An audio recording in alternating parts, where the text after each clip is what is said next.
Hello students, welcome to Shriram Academy's channel. इस video में हम क्लास 5 की ईवीएस पढ़ेंगे। Chapter 7 experiments with water. मतलब इसमें हम इस चैप्टर में वाटर के कुछ एक्सपेरिमेंट्स पढ़ेंगे कि वाटर के चीज़ों में वाटर में ऐसी चीज़ें क्या होती हैं, कुछ डूब जाता है, कौन सी चीज़ें फ्लोट करती हैं और कुछ वाटर्स के एक्सपेरिमेंट्स होंगे, उसको हम इस चैप्टर में पढ़ेंगे। तो फर्स्ट टॉपिक अपना है व्हाट फ्लोट व्हाट सिंक। मतलब फ्लोट का मतलब होता है तैरना और सिंक का मतलब होता है डूब जाना। तो चलिए, स्टोरी दी हुई है यहाँ पे, आयशा की स्टोरी दी हुई है। आयशा किन किन चीज़ों को ऑब्जर्व करती है यहाँ पे हम देखते हैं। Ayesha was waiting for dinner. Today अम्मी was making her favourite food puri and spicy potatoes. Ayesha जो है रात के खाने का इंतज़ार बहुत बेसब्री से कर रही थी, क्योंकि आज उनके घर पे उनकी मम्मी जो है उसके लिए उसके फेवरेट फूड चटपटे आलू और सब्जी बना रही हैं। चटपटे आलू की सब्जी बना रही हैं और पूड़ी बना रही है। Ayesha watch her Ayesha watched her mother roll out the पूरी and put it in the hot oil। मतलब आयशा जो है पूरी बनते बहुत ही देख रही थी। उन्होंने बहुत कुछ चीज़ें दिलचस्प लगी। She saw that at first पूरी sank to the bottom of the pan। As it puffed up, the puri came out and started floating on the oil। One puri did not puff up and did not float like the others। Once seeing this, Aisha took some dough and roll into the a ball. मतलब आयशा ने क्या किया, एक ball बनाया उन सब चीज़ों को देखते हुए। On seeing this, Aisha took some dough and roll it into the ball into a ball। She flattened in the put and in bowl of the water alash। It sank to the bottom and stayed here। अब देखिए यहाँ पर क्या हुआ कि आयशा जो है खाने का इंतज़ार कर रही थी बेसब्री से, क्योंकि उसकी मम्मी आज क्या कर रही थी, खाने चटपटे आलू की सब्जी बना रही थी और पूड़ी बना रही थी, क्योंकि वो उसका फेवरेट फूड था। So Ayesha watch her mother roll out the puri and put it in the hot oil. जब आयशा ने देखा कि उसकी मम्मी जो है कि पूड़ी गर्म तेल में छोड़ रही हैं, तो पहले पूरी तेल में डूब जाती है ना। She saw the first the puri sank to the bottom of the pan. जो पैन होता है इसमें तेल डला हुआ होता है। आपने भी कई बार ऑब्जर्व किया होगा कि मम्मी जब आपकी पूड़ी बना रही होती हैं तो उसको जब बेलती हैं आप, जब ऑयल बहुत ज़्यादा गर्म हो जाता है, जब वो पूड़ी को डालती हैं ना, तो वो सबसे पहले क्या करती है, पैन के बॉटम मतलब पैन के अंदर निचले हिस्से पे जाती है ना। एज इट पफ्ड अप, जैसे वो पफ होती है, जैसे वो फूलती है, तो वो क्या हो जाता है, द पूरी came out and the start floating on the oil. जैसे ही पूरी को अंदर डाला जाता है और पूरी जब अंदर चली जाती है और जैसे वो धीरे धीरे फूलना शुरू करती है, तो क्या हो जाता है, जो कढ़ाई होती है, जो पैन होते हैं, उसके ऊपर फ्लोट करना शुरू कर देती है तेल में। वन पूरी did not puff and did not float like the others. एक पूरी जो थी वो क्या हुआ, वो पफ नहीं हुई और ना ही तेल में तैर रही थी प्रॉपर, जैसे कि बाकी पूड़ियाँ तैर रही थी। On seeing this, Aisha took some dough and roll into a ball. उसने क्या किया, आयशा इन सबको देखते हुए उसने सोचा गूथे हुआ जो आटा है, डफ्ट मतलब हो गया कि जो आटा गूथा हुआ है, उसका एक छोटा सा गोल बनाया चपटा, और फिर क्या किया उसने, गोली को बना करके उसको चपटी कर ली। फिर उसने क्या किया, उस चटपटे गोले को पानी से भरे बर्तन में डाला और फिर बोला, वह तो डूब गया, है ना। Alas it sank bottom and stay there. मतलब उसने she flattened in the put in the bowl of water. उसने उस रोल बना हुआ रोल जो था आटे का, उसने क्या किया, उस पानी में उसको डाला और फिर उसने देखा कि ये तो बहुत जल्दी से डूब गया। अब देखिए यहाँ पे आपने क्या सोचा, क्या देखा, think what would happen if, है ना। यहाँ पे आपको सोचना है और एक अनुमान लगाना है कि क्या हो सकता है। तो Ayesha put a puffed puri in a bowl of water, would it sink और फ्लोट। आयशा अगर फूली हुई पूरी को पानी से भरे बर्तन में रखती है तो क्या वो फूलेगा या फिर, मतलब सॉरी, वो डूबेगा या फिर वहाँ पे तैरेगा। Put a put a steel plate on water, would it sink और float. What would happen to a spoon. अब देखिए यहाँ पे उसने बताया कि स्टील की प्लेट पानी में तैरेगी या डूबेगी। अगर आप क्या करते हैं कि स्टील का प्लेट लो, उसको क्या करो, पानी में डालो, क्या वो वुड इट सिंक और फ्लोट, क्या वो तैरेगा या फिर डूबेगा। ठीक है, what would happen to a spoon, उस स्पून के साथ क्या होता है। फिर would the cap of plastic bottle sink और फ्लोट ऑन वाटर। अब यहाँ पे देखिए कि प्लास्टिक का ढक्कन डूबेगा या फिर या फिर तैरेगा पानी में, वो चीज़ आपको गैस करनी है। तो क्वेश्चंस हैं, इसके आंसर्स लिखे हुए हैं पीडीएफ में, उसे आपको देख लेना है। Then in the evening Aisha went to a bath. She had just come out and when her mother called, Aisha, you have dropped the soap in the water again। take it out and put it in the soap case. Aisha was in a hurry and the soap case fell out of her hand. अब देखिए यहाँ पे मैं थोड़ा सा आपको explain कर देती हूँ. शाम को जब आयशा नहा कर आई तो उनकी माँ ने कहा, आयशा आज फिर से तुमने साबुन जो है पानी में गिरा दिया है ना. उन्होंने बताया यहाँ पे गिरा दिया है, तो पहले उसे निकाल कर ऊपर रखो, फिर साबुन रखने की जल्दी फिर उसको ऊपर रख दो और साबुनदानी में उसको डाल देना. तो साबुन रखने की जल्दी में साबुनदानी आयशा के हाथ से छूट गई और पानी में तैरने लगी. देखिए यहाँ पे, लेकिन Ayesha was is Hari and the soap case fail out of her hand. उसके हाथ से क्या हो गया कि साबुन जो दानी है, साबुन सोप केस है, वो क्या हुआ बाल्टी में उसके नीचे चली गई. And it started floating on water. और फिर वो क्या हुआ, पानी में वो तैरना शुरू कर दिया. तो Aisha gently put the soap in the soap case. She saw that the case continue to float even with the soap in it. अब देखिए यहाँ पर फिर क्या हो गया, साबुन जो है उसने क्या किया, साबुन को साबुनदानी में रख दिया. उस फ्लोट होते हुए साबुनदानी को क्या किया उसने, उस फ्लोट होते हुए साबुनदानी को उसमें अंदर साबुन रख दिया. पर साबुन टिक्किया रखने के बाद भी साबुनदानी में तैरती रही. अब देखिए उसको एक सपोर्ट मिल गया है ना. यहाँ पे आप देख रहे हैं जब उसने सोप केस रखा, यहाँ पे ये यहाँ पे एक बकेट है, बकेट में उसने पानी भरा हुआ है. उसने देखा कि मतलब ये जो सोप केस है उसको उस पानी में डाला तो वो तैर रहा था. और उसके बाद फिर क्या किया उसने, साबुन उसी के ऊपर रख दी. तो भी क्या हुआ, वो देख रही है कि वो यहाँ पर तैर रहा है. फिर क्या हुआ देखते हैं. She saw that the case continued to float on water as the soap in it. Have you seen that some things float on water while others sink? Think how this happened. The poem here raised such as a questions. अब देखें यहाँ पे यहाँ पे poem दी हुई है. ये इस पोयम में, यहाँ पे पोयम में कुछ बता रहा है, इसको भी हम पढ़ते हैं एक्चुअल में क्या हुआ. तो ये चीज़ें यहाँ पे बोली जा रही है कि आपने भी कुछ ऐसी चीज़ें देखी, जबकि मतलब आयशा की तरह कि आपने भी कुछ चीज़ों को देखा जो पानी में डूब जाती हैं, जबकि कुछ चीज़ें पानी में तैर रही होती हैं. तो अगर इस कविता को आपको देखना है, इसको पढ़ना है और फिर देखते हैं और क्या बताता है. A wooden boat in the water will float. Oh why, oh why मतलब क्यों और क्यों, कैसे और कैसे. A wooden boat in the water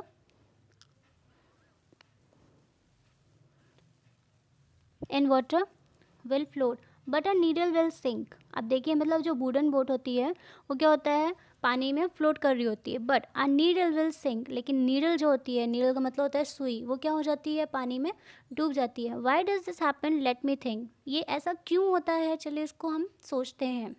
तो an iron ship will float, an iron ship will also float through its magic. It's much heavier than my boat. लेकिन देखिए जो आयरन शिप होती है, मतलब लोहे की जो शिप होती है, वो फिर भी क्या होता है कि पानी में तैर रही होती है, लेकिन फिर भी क्या होता है, वो हमारी बोट से ज़्यादा वो बहुत हैवियर होती है. फिर भी वो ऐसा क्यों तैर रही होती है, सोचने वाली बात है.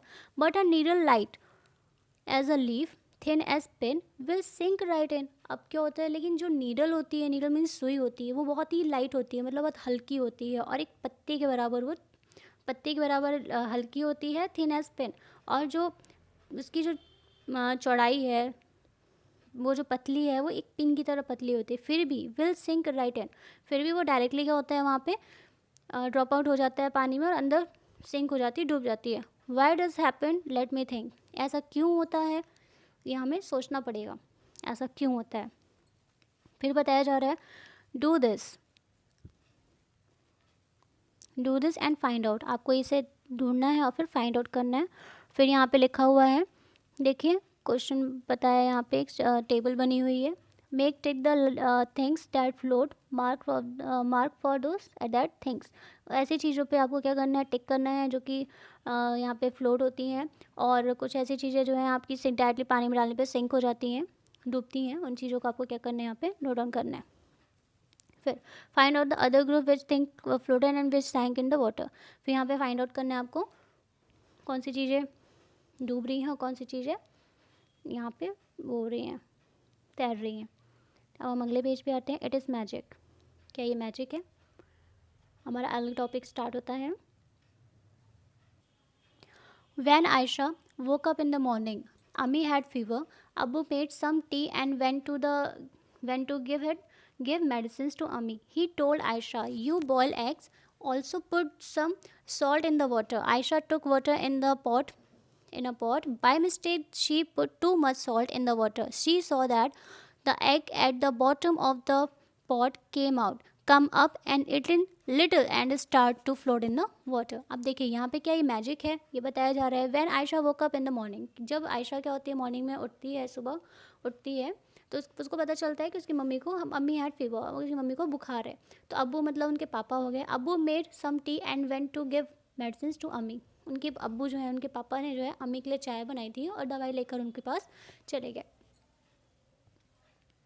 फिर ही टोल्ड आयशा, उन्होंने आयशा को कहा, यू बॉयल एग्स, आप क्या करो आयशा, आप बॉयल एग को बॉयल कर दो. Also put some salt in the water. आपको इसमें क्या करना है, जब आप एग को बॉयल करोगे ना, तो थोड़ा सा उसमें क्या कर देना, आप नमक डाल देना. तो आयशा टुक वाटर इन अ पॉट. तो फिर क्या किया, आयशा ने एक बाउल में एक पॉट में पानी रखा. By mistake she put too much salt in the water. फिर उसको गलती से क्या हुआ, उसके साथ गलती से उसमें बहुत सारा नमक जो है चला गया पानी में. She saw the eggs at the bottom of the pot come out a little and start to float in water. फिर आयशा ने जब बर्तन में पानी डालकर नमक डाला तो उसमें ज़्यादा ही हो गया था. तब उसने देखा कि बर्तन की जो बॉटम तली पर क्या हुआ, बैठे अंडे अब थोड़ा ऊपर पानी में तैरने लगे, है ना. पानी में क्या हुआ अचानक से, क्यों, पानी की वजह से, नमक की वजह से जो उनका डेंसिटी होती है ना, वो ज़्यादा हो जाती है, जिसकी वजह से जो भी चीज़ें हैं एग्स जो है उसमें फ्लोट आउट होने लगे. Take some water in a glass, put a lemon in it. आपको क्या करना है, एक तो पानी लेना है किसी बर्तन में, उसमें आप क्या करो, नींबू डाल दो, ठीक है. Now keep the putting salt in the water. अब फिर उसमें क्या करो, आप थोड़ा सा नमक डाल दो. Half of spoon at a time, एक टाइम पे आपको उसको क्या करना है, आधा चम्मच उसमें नमक डाल दो. Then were you able to float your lemon in water. अब क्या आप उसको देख पा रहे हो कि क्या नींबू पानी में तैर पाएगा, है ना. ये एक एक्सपेरिमेंट है, इसे आपको एक्सपेरिमेंट. इवन आयशा ने यहाँ पे कई चीज़ों को मतलब डेली रूटीन पे उसने देखा और फिर उसके बाद में वो क्या करने लगी, ऑब्जर्व करने लगी कि ये चीज़ें ऐसी हैं तो ऐसी क्यों हुई, है ना. तो यहाँ पे उन्होंने बहुत सारी चीज़ों को ऑब्जर्व किया. अब देखिए यहाँ पे आता है हमारा the next topic, Dead Sea. Dead Sea का मतलब होता है मृत सागर. ये एक डिटेल है. All ocean and seas have salty water. All oceans and sea have salty water. The saltiest of all, the Dead Sea. How salty? Imagine 300 grams of salt in a 1 liter of water. Would you be able to even taste such salty water? It would be very bitter. Interestingly, even if a person does not know how to swim, she would not drown. She would not drown in this sea. She will float in the water as if lying down on it. Remember the lemon you floated in salty water. तो all oceans and sea have salty water. जितने भी सागर होते हैं ना, सभी सागरों का जो पानी होता है, ओशन मीन्स होती है, ये सी का मतलब हो गया समुद्र, ओशन का मतलब भी सागर होते हैं, दोनों का मतलब एक ही है. तो क्या होता है, लेकिन मृत सागर दुनिया का सबसे नमकीन सागर है. में से तो the saltest of the all of Dead Sea. मतलब वैसे तो सभी सागरों के पानी में नमक होता है, लेकिन जो मृत सागर होता है दुनिया का सबसे नमकीन सागर है. इतना नमकीन कि लगभग 1 लीटर पानी में 300 ग्राम नमक हो सकता है. क्या इतना नमक पानी चख भी पाओगे, मतलब इतना ज़्यादा नमक वाला पानी क्या आप टेस्ट कर पाओगे, बहुत ही कड़वा लगेगा, है ना, बहुत ही बिटर लगेगा. सबसे मज़े की बात तो ये होती है कि मृत सागर में हम तैर सकते हैं जैसा आराम से लेटे हों मृत सागर में, क्योंकि उसमें जो नमक का रेशियो है वो बहुत ज़्यादा है. 300 ग्राम बताया ना, 1 लीटर में 300 ग्राम जो होता है पानी, नमक जो उसमें डला हुआ होता है. Remember the lemon you float in the salty water. आपको याद है नींबू में जो आपने नमक के लिए हमने एक ऊपर एक्सपेरिमेंट दिया हुआ है, वो यहाँ पे लिखा हुआ है, उसके बेस पे ये चीज़ें बताई जा रही हैं. हमारा नेक्स्ट टॉपिक है what dissolve what did not. Dissolve का मतलब होता है घुलना, क्या घुलता है और क्या घुलता नहीं है. तब यहाँ पे हम स्टार्ट करते हैं. ऑन संडे आयशा's cousin brother, मतलब cousin's brother Hamid came to her house to play. As soon as he came, he asked his aunt to make his favorite शक्करपुड़ा, मतलब शक्करपरा, अ स्वीट डिश होती है उनकी लैंग्वेज में, वो एक स्वीट सी dish है. अम्मी said let me Let me come back from the market, then I will make some for you. Why did not? Why don't you help me? Take 2 glasses of water and put a bowl of sugar in it. Mix it till it dissolved. Hamid thought, let me finish this work fast, then I will watch TV. क्या हुआ फिर? जब आयशा आयशा का चचेरा भाई हामिद उसके साथ खेलने आया था, उसने आते ही शक्कर पारे की फरमाइश की, मतलब उसकी मम्मी को बोला कि मुझे बहुत पसंद आता है, तो आप इसको मुझे बनाएंगे क्या? वो एक स्वीट डिश होती है। अम्मी ने कहा चलिए ठीक है, मैं पहले बाज़ार होकर आती हूँ, फिर उसके बाद मैं शक्करपुरा बना दूँगी, तब आप आराम से खा लेना। तब तक आप एक बर्तन में 2 गिलास पानी लेकर उसमें 1 कटोरी शक्कर घोल के रखो। हामिद ने सोचा जल्दी ही कर लूँ ताकि फिर मैं बाद में उसको टीवी भी देख सकूँ। फिर suggested some way to Hamid for quickly dissolving sugar. अब फिर यहाँ पे क्या आपने हामिद को पानी में शक्कर जल्दी घोलने के लिए क्या क्या उपाय आप सुझाओगे, मतलब क्या क्या आप सोचोगे पानी की, जिससे पानी में शक्कर बहुत जल्दी ही से घुल जाए? आपके पास कौन कौन से ऑप्शन है? डू दिस एक्सपेरिमेंट, इसे आपको देखना है, एक्सपेरिमेंट करना है। देन ये क्वेश्चन है, टेल आउट है। अब हम नेक्स्ट टॉपिक पे आते हैं। So, while doing the experiment, Aisha and Hamid had on an argument. While doing the experiment, Aisha and Hamid had an argument. Aisha felt that this after stirring in the oil dissolved in the water. Hamid did not agree. He said, "Look, the tiny yellow oil drop can still be seen in the water." Aisha said, "Let's wait for some time and see then." And then see. देखो यहाँ पे यहाँ पे आयशा जो है और हामिद दोनों experiment कर रहे थे। आयशा और हामिद बहस में उनके में आगे आर्ग्यूमेंट हो गई। आयशा को लगा कि चम्मच से हिलाने पर तेल का पानी जो है वो घुल गया है। हामिद बोला, तेल की पीली पीली नन्ही बूंदें अभी भी अलग दिख रही हैं। आयशा बोली, चलो थोड़ी देर रखने के बाद देखते हैं। So do you think the oil got dissolve in water? Why do you think so? क्या आपको लगता है कि तेल पानी में घुल गया या नहीं, है ना? तो पानी जो तेल है वो पानी में डिजॉल्व नहीं होता, क्योंकि ऑयल जो होता है बहुत लिक्विड, उसका वो लाइट वेट पे होता है, जिस वजह से पानी के ऊपर वो तैरता रहता है। फिर नेक्स्ट हमारा टॉपिक है racing drops. Aisha put 2 drops of oil on the lid of her tiffin box. Next to that she put 2 drops of water and 2 drops sugar solution. She tilted the lid and she saw some drops slid down quickly while some were left behind. फिर आयशा ने क्या किया?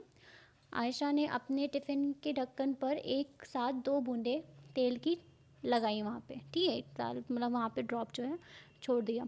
उसी के बाद फिर उसी के पास पानी की बूंदें और शक्कर के घोल की बूंदें भी टपकाई टिफ़िन में। आप ये देख रहे हैं यहाँ पे, ये देखिए, पहले इन्होंने क्या किया, तेल की ड्रॉप डाली, ठीक है, तेल की बूंदें चिपका दी यहाँ पे, फिर उसी के पास पानी शक्कर से घोल की बूंदें भी यहाँ पे चिपकाई। फिर क्या, टिफ़िन के ढक्कन को थोड़ा टेढ़ा करने पर, इसको जब उसने थोड़ा टेढ़ा कर दिया तो कुछ बूंदें तेज़ी से बाहर आन के निकल गई, जबकि कुछ पीछे रह गई। कुछ बूंदें जो थी वो क्या हुआ, ये जो बूंदें हैं थोड़ा तेज़ी से बाहर, ये जल्दी से तेज़ी से बाहर निकली और फिर ये थोड़ा स्लो और फिर ये वहीं के वहीं रह गई। सो यहाँ पे लिखा है you also try to do same and then tell which drop went ahead from why did it slide faster. मतलब फिर आपको ये देखना है कि क्या आप भी इसको करके देख सकते हो। फिर आपको ये चेक करना है कि कौन सी बूंद सबसे आगे निकली और फिर कौन सी बूंद जो पीछे रह गई, फिर बाद में ऐसा क्या हुआ। फिर नेक्स्ट टॉपिक है अपना डांडी मार्च। फिर नेक्स्ट टॉपिक में आते हैं डांडी मार्च, मतलब डांडी यात्रा। डांडी यात्रा से आप भी परिचित हैं। गांधी जी ने एक आंदोलन चलाया था जिसमें ये डांडी यात्रा के बारे में दिया हुआ है। तो this incidence took place in 1930 before India came independent for many years the British had made a law that did not allow people to make salt themselves. They had also put a heavy tax on salt. By this law, people could not make salt even for use at home. How can anybody live without salt? Gandhiji said, how can the law not allow to use the freely what nature the given? Gandhiji with several other peoples went to a yatra long walk from Ahmedabad to Dandi Shihor in Gujarat to protest against this law. Do you know? Do you know how salt is made? The sea water is collected in the shallow and beds dug in the sand. Water is allowed to dry in the sun. After the water dries, the salt remain on the ground. अब देखिए यहाँ पर नमक कैसे बनता है और गांधी जी ने आंदोलन कैसे चलाया था। यह घटना 1930 की है, 1930 की है। भारत की आज़ादी से पहले बहुत साल से अंग्रेज़ों ने आम लोगों के ऊपर नमक बनाने पर रोक लगाई हुई थी। ऊपर से नमक का टैक्स भी लगा दिया था, जिससे लोगों को नमक का टैक्स देना पड़ता था। इस कानून से तो लोग अपने घर घर के इस्तेमाल के लिए भी नमक नहीं बना सकते थे। तो फिर नमक जैसी चीज़ के बिना इंसान का गुजारा कैसे हो। लोगों को मजबूरी में दुकानों से महंगा नमक खरीदना पड़ता था। इस बात से लोग बहुत नाराज़ थे। गांधी जी का कहना था, जो चीज़ हमें कुदरत ने दी है उसे बनाने पर बंदिश कैसी, उसे बनाने पर हमें रोक क्यों लगाया जा रहा है। तो उन्होंने क्या किया, उन लोगों के साथ मिलकर, गांधी जी ने उन लोगों के साथ मिलकर अहमदाबाद से दांडी के समुद्र तट पर एक लंबी सी यात्रा किया और इस गलत कानून को तोड़ा। फिर जानते हैं नमक कैसे बनता है। Did you know that how the make the salt. जो नमक है वो कैसे बनता है। समुद्र के पानी को ज़मीन पर क्यारियों की तरह बनाए गए गड्ढों में भर दिया जाता है। मतलब जो समुद्र का पानी होता है, अब यहाँ पे थोड़ा सा मैं एक्सप्लेन कर देती हूँ। ये मान लीजिए समुद्र का पानी है, ठीक है, और फिर किनारे पे क्या है, कुछ होल बना दिए जाते हैं। समुद्र की लहरों से जो पानी आता है वो होल में जा कर के भर जाता है, गड्ढों में ये भर जाता है।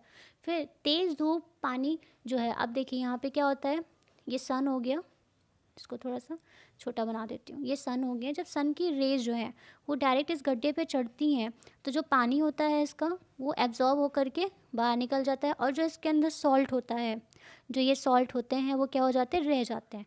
तो इससे क्या हो जाता है, सॉल्ट बन जाता है, ठीक है।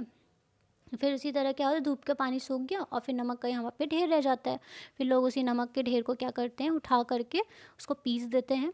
फिर नमक का जो ढेर रहता है वो थोड़ा कुछ इस प्रकार का रहता है ना, ऐसे टाइप का रहता है नमक। फिर उसको फिर पीस करके फिर कन्वर्ट किया जाता है उसमें, ताकि वो पानी मतलब वो पिसा हुआ पाउडर बनता है, जिससे हम नमक यूज़ करते हैं। तो इसी प्रकार क्या हुआ, ये चैप्टर कंप्लीट हुआ।